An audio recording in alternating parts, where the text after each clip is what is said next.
The world of ReZero is filled with magic, spirits, kingdoms, and powerful beings capable of changing history itself.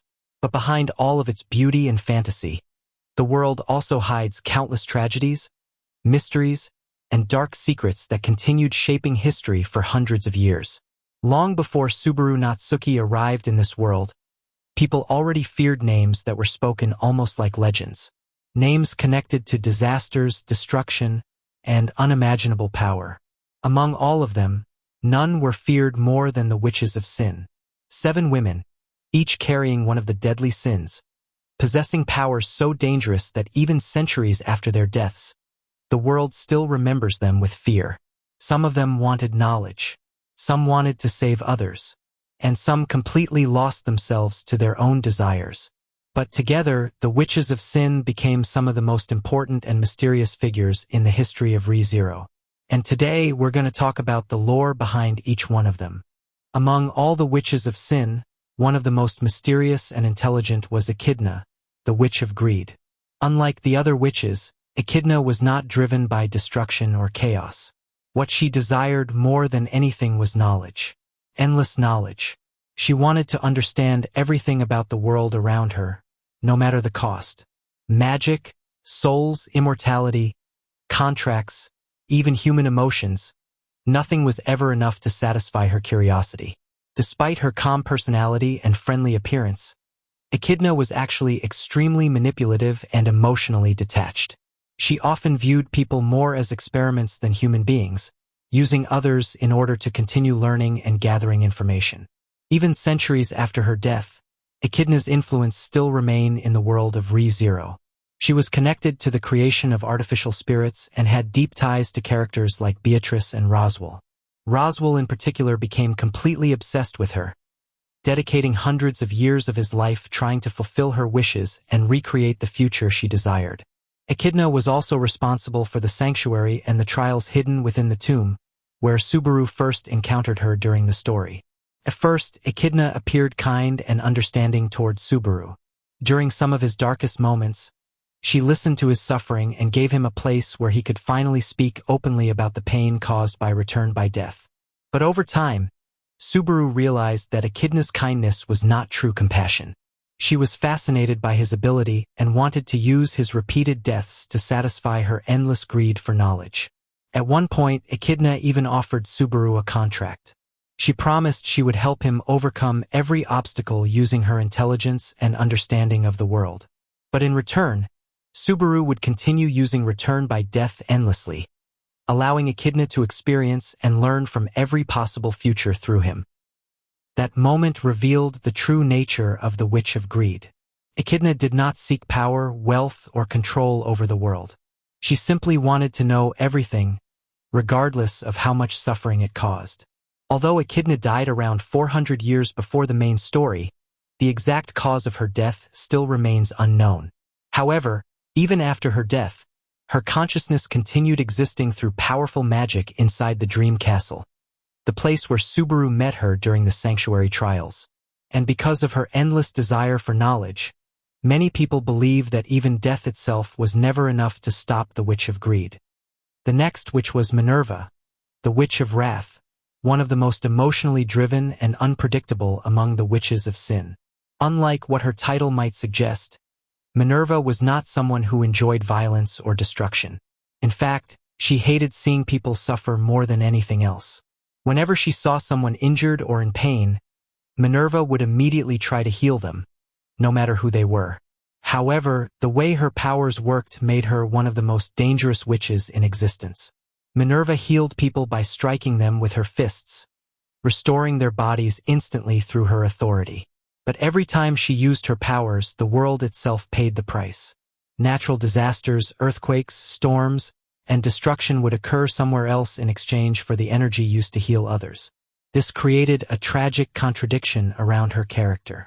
Even though Minerva genuinely wanted to save people, her actions often caused suffering somewhere else without her intending to. Because of this, many people feared her despite her caring personality. Among the witches, Minerva was also one of the most emotional and compassionate. She often became angry whenever she saw injustice, cruelty, or innocent people suffering because of the actions of others. Unlike Echidna, who viewed emotions logically, Minerva was completely guided by her feelings and instincts. During Subaru's meetings with the witches, Minerva was one of the few who showed genuine concern for his mental suffering and the pain caused by return by death. Although she could be loud, aggressive, and emotional at times, her anger usually came from wanting to protect others rather than harm them. Like the other witches, Minerva died around 400 years before the main story, though many details surrounding her death still remain unclear. Even so, her legacy and powers continued affecting the world long after her death, making her one of the most tragic members of the witches. The next witch was Typhon, the Witch of Pride, one of the strangest and most unsettling among the witches of sin. At first glance, Typhon looked completely harmless, acting like a cheerful and innocent child. But behind that childish personality was an extremely dangerous power. Typhon possessed the ability to judge people for their sins.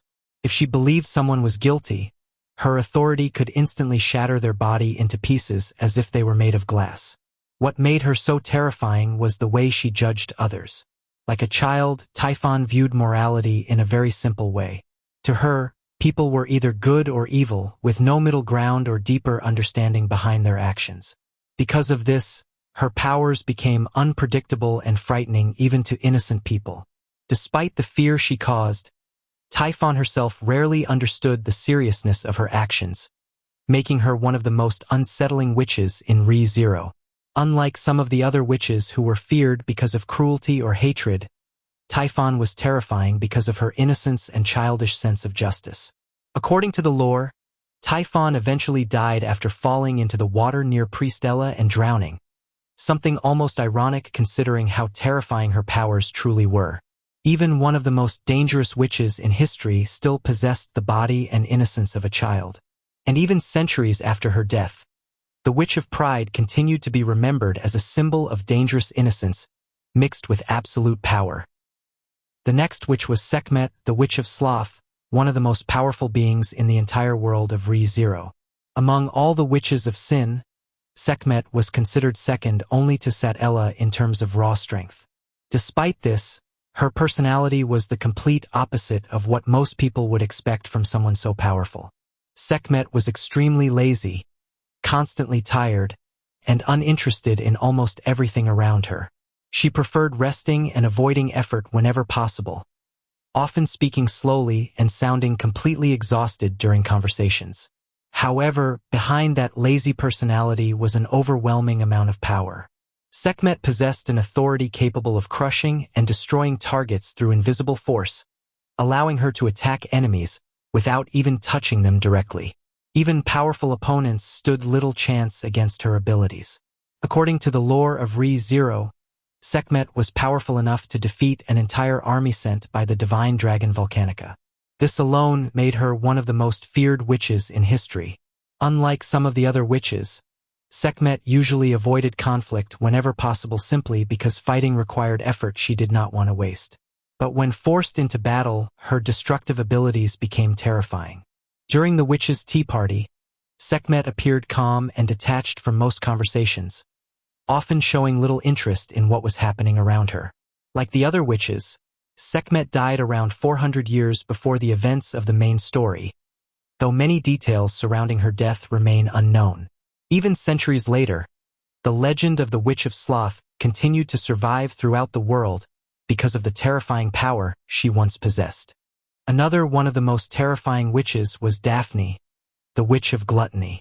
Daphne believed that hunger was the greatest suffering in the world, and because of that, she became obsessed with finding a way to eliminate it completely. However, her methods were horrifying.